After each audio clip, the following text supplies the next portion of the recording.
कुठं बस तशीच आहे.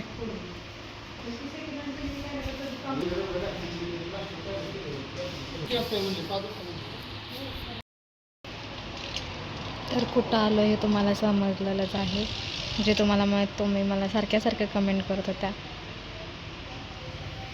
है ना. खुश आहे हां. तर आम्ही कोणती गाडी घेतली कोणती नाही घेतली हे तुम्हाला पुढं समजेलच. तर व्हिडिओ एंडपर्यंत बघायला विसरू नका.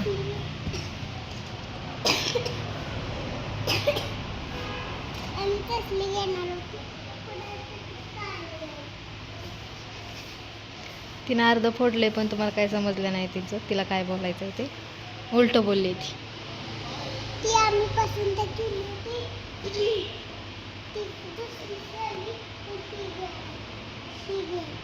नाही हे नाही गाडी घेतली. आलंय जाड गाड्या आहे त्या सोडून मी पडायची कुठंतरी. सोनूच पप्पा इथं सही करतात. त्यांची सही दाखवू का दाखवू का.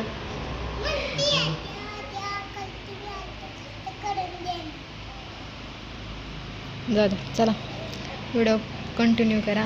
आज आम्ही बुक केलं आहे आणि ही गाडी आम्ही पाडव्याला घेऊन जाणार आहे. ऑफकोर्स तुम्ही पाडव्यालाच ब्लॉग बघत असाल कारण तेव्हा भरपूर गर्दी असेल त्यामुळे आम्ही आधीच बुक केली आहे. आणि मी आणि सोनू इथं आहे आणि आम्ही ते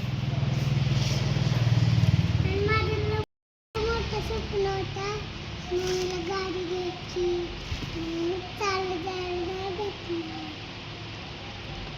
कारण सोनूला स्कूटी होती तिच्या पप्पाला गाडी होती आणि मला गाडी नव्हती है ना.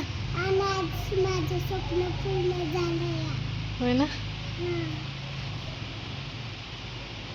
तसं माझं नसतं आज माझं स्वप्न पूर्ण झालं. तर आमचे साहेब निघाले कामावर. त्यांना दिवाळी असो पाडवा असो शिमगा असो काय असो कामाला सुट्टी असते का आपले होय का. मग घ्या की हा मग घ्या की. आता त्याच दिवशी काय म्हणलं साहेब माझ्याकडे काही संसूद नसतो. साहेबच देत नाही सुट्टी आपल्या घेण्यावर थोडं.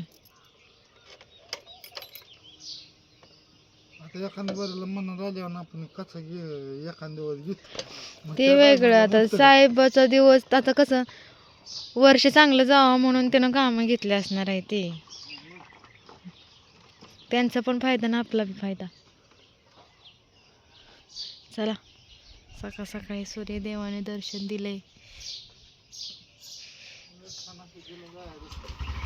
दुपारी या दमाने जावा.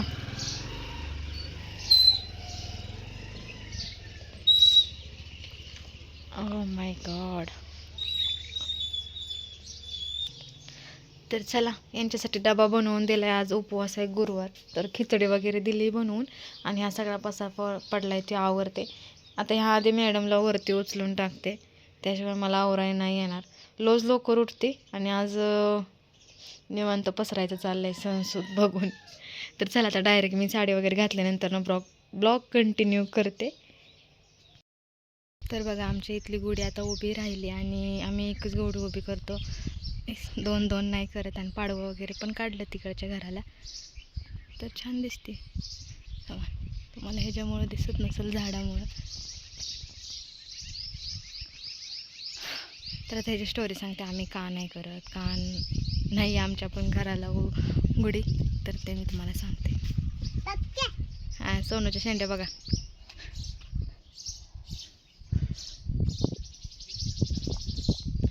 तर माझं अंगण वगैरे झाडून बिडून काढून झाले सगळं स्वच्छ झालंय. आता मला फक्त भांडी घासायचे ते. तर माझी देवपूजा वगैरे करून झालेली आहे आणि माळाचा जप वगैरे केलेला आहे मी कारण आज आहे गुरुवार. त्यामुळे तसं तर रोजच करते पण गुरुवारी पण सकाळची करते. रोज संध्याकाळची करत असते. सकाळचं मला टाईम नाही भेटत आहे. हां उठा चला नाग घासायचं चाललं आहे.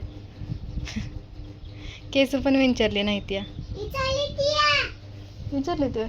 हां तर इकडं हळदीचं लेपन वगैरे पण लावून घेतले. आता मला फक्त भांडी घासायचे, त्याआधी मी खिचडी खाणार आहे कारण मला आता भूक लागलेली आहे. तर सोडून माझ्या कुठं कुठं टिकल्या लावल्यात बघा. तर असं चला आता खिचडी वगैरे खाते आणि मग तुम्हाला भेटते थोड्या वेळानं. ओके. आता आलो आहे आम्ही गाडी न्यायला आणि ही आमची गाडी आहे. तर तुम्हाला पूर्ण गाडी घरी गेल्यानंतर दाखवतो.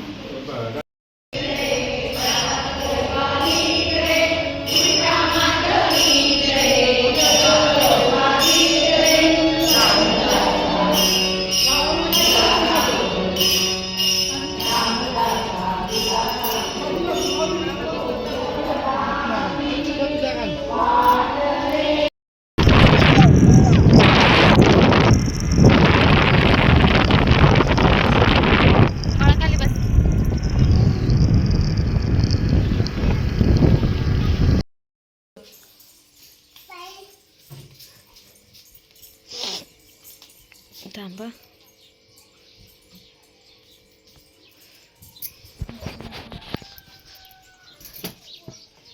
माझ्या चपल्या बरं असं आणि त्यात नाही काढ.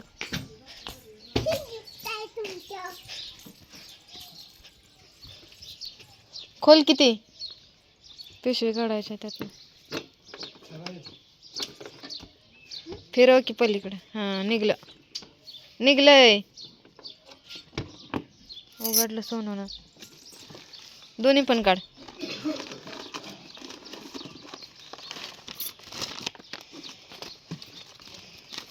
ला चावी उचल नसते. उचल. निघ काढलं ते ना. चल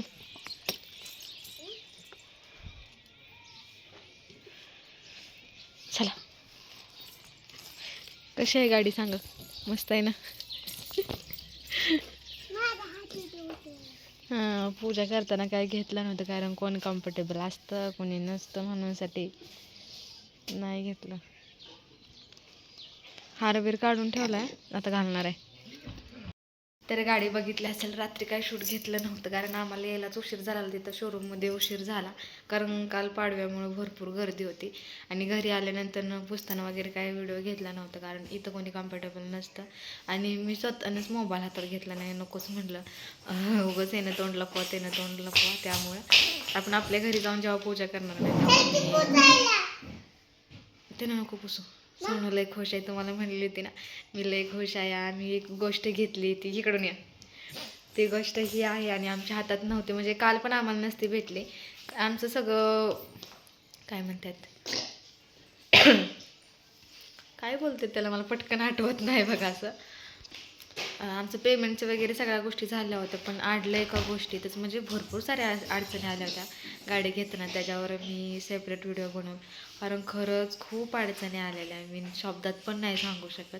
अचानकच आमचं ठरलं आणि आम्ही तिथे गेलो. फाईल बसली या गोष्टी झाल्या पण नंतर ज्या अडचणी आल्या ना त्या शब्दात न सांगण्यासारख्या आहेत. त्या अक्षरशः कालच्या क्षणी म्हणजे गाडी घेताना तर मला तर रडायला आलेलं कारण खूप स्वप्न बघितलेलं की स्वतःची गाडी घ्यायचं असं तसं. जेव्हा ऐन मोक्याला आम्ही गेलो ना गाडी आणायला कारण आम्ही बुक वगैरे आधीच केलेली तुम्हाला तर माहितीच आहे. जेव्हा आणायला गेलो तेव्हा थोडासा अकाउंटचा प्रॉब्लेम वगैरे समोर आला तेव्हा इतकं बेकार वाटलं. ते कसं तरी सॉल्व झालं कसं तरी त्यांनी केलं. नंतर दुसरा प्रॉब्लेम आला की OTPचा नंबर वगैरे चेंज झाल्यामुळं तो प्रॉब्लेम झालेला.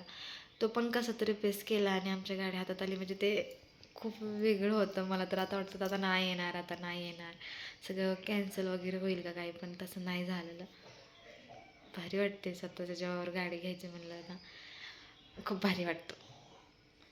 फिलिंगच वेगळी असते. तर आम्ही खुश आहे आणि तुम्ही सगळ्यांनी पण कमेंट केल्या होत्या की गाडी घे आणि असं तसं. तर मी चालवली पण माझ्यात कॉन्फिडन्स. मी रात्री चालवलं आणि एकदा पाडली म्हणजे मी स्वतः नाही पडली गाडीच अशी करली होती पण जमली मला. मी लई दिवस आधी चालवलेली आहे. त्याच्यानंतर मी कधी गाडी लग्न झाल्यापासून मी कधी गाडी हातात घेतली नव्हती आणि रात्री पहिल्यांदाच घेतली तरी पण मला जमली.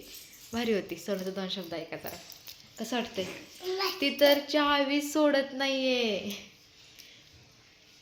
रात्री पण चावी तिच्यासोबत होती. आता उठले उठले पण चावीच घेतली या. पुसायचं बिसायची फुल तयारी चालू आहे या. काल तुम्ही बघितलं दुपारपर्यंत आम्ही घरीच होतो. नंतर ना 3 आम्हाला वाजले असतील, कारण हेच कामावरून आलं आणि जेव्हा कामावरून आलं तेव्हा पाऊस सुरू झाला. 1 तासभर पावसाचा धिंगाणा चाललाच होता. नंतर ना मग आम्ही गेलो होतो, अजून वेळ लागला असं झालेलं. पण गाडीच्या काही आहेत नाही, किंवा हा पाडवा माझ्यासाठी कसा गेला ह्याविषयी मी तुम्हाला नेक्स्ट ब्लॉगमध्ये सांगेन. कारण मी आता माझ्या मम्मीच्या घरी आहे, त्यामुळं आता इथं काही मी जास्त ब्लॉग बनवणार नाही. माझ्या मम्मीची इच्छा होती की आम्ही गाडी घ्यावी, म्हणजे मला गाडी घ्यावी म्हणून. तर घेतलेली. मग आम्ही इथं आलो होतो पोचायला. असं पण तिथं कोणी नसतं, तुम्हाला माहिती आहे आम्ही रानात राहतो आणि मी एकटीच असते पोचण्यासाठी तिथं. तर कोणी येत नाही, बोलवलं तरी, असं साऱ्या गोष्टी आहेत. म्हणून आम्ही इथं आलेलो आणि आज गेल्यानंतर ना आम्ही पुजणार आहे आमची गाडी आमच्या घरी. तर असं चला, हा ब्लॉग माझ्याकडे आता काय अर्धाच होता, जो आम्ही बुक वगैरे केलेली आणि एवढ्याच ब्लॉग होता. त्यामुळे म्हटलं थोड्याच ह्या गोष्टी पण ॲड कराव्या आणि नक्कीच माझ्या गाडीची जर्नी मी सांगेन आणि कसं कसं आम्ही केलं होतं या. माझ्या मनातल्या काही गोष्टी आहेत ना त्या तुम्हाला बोलायच्या आहेत. त्या मला मनातल्या काही गोष्टी आहेत त्या तुमच्यासंग बोलायच्या आहेत. खूप साऱ्या गोष्टी आहेत त्या मनातल्या. तर त्याच्यावरती एक ब्लॉग पडेल. मी विचार पण केला नव्हता माझा हा पाडवा इतका भारी बनेल. माझ्या लग्न झाल्यापासून पाडव्यापासूनची जर्नी आणि हा पाडवा माझ्या लाईफमधला बेस्ट पाडवा आहे. म्हणजे मॅरिड लाईफमधला सगळ्यात बेस्ट पाडवा ठरला आहे माझ्यासाठी. तर चला, असं आता आम्हाला निघायचं आहे आणि थोडंसं बँकेत काम आहे, तिथं जायचं आहे. आणि नंतर ना ते आधार कार्डचं पण थोडंसं हे करून घ्यायचं आहे, अपडेट करून घ्यायचं आहे. तर ती 2 कामं आज करून घ्यायची आहेत. आणि आज आहे प्रकट दिन. तर मला मी उपवास धरले, पण मला एका दिवसाचं पारायण पण करायचं होतं. पण आता ते नाही जमणार करायला, कारण आम्ही इथनं कधी जाणार आणि ते धरणार पण नाही, कारण दिवसभर आम्ही बाहेरच थांबणार आहे. आमची जी काय कामं आहेत ना ती करायची आहे ती त्यासाठी. तर असं, आणि खूप छान वाटते मला. तर ह्या दिवशी आणायची होती गाडी, पण नाही जमली. तर गुरुवार पण छानच होता, पाडवा पण होता. त्या दिवशी आला पहिला पेढा मी स्वामींना ठेवला होता, कारण त्यांच्यामुळे भेटलं होतं. तर असं चला, आता ब्लॉग मी इथंच एंड करते. उद्या भेटूया एका नवीन ब्लॉगसोबत. तोपर्यंत बाय बाय, काळजी घ्या, मस्त राहा आणि असाच आशीर्वाद तुमचा माझ्यावर असू द्या. तर चला, बाय.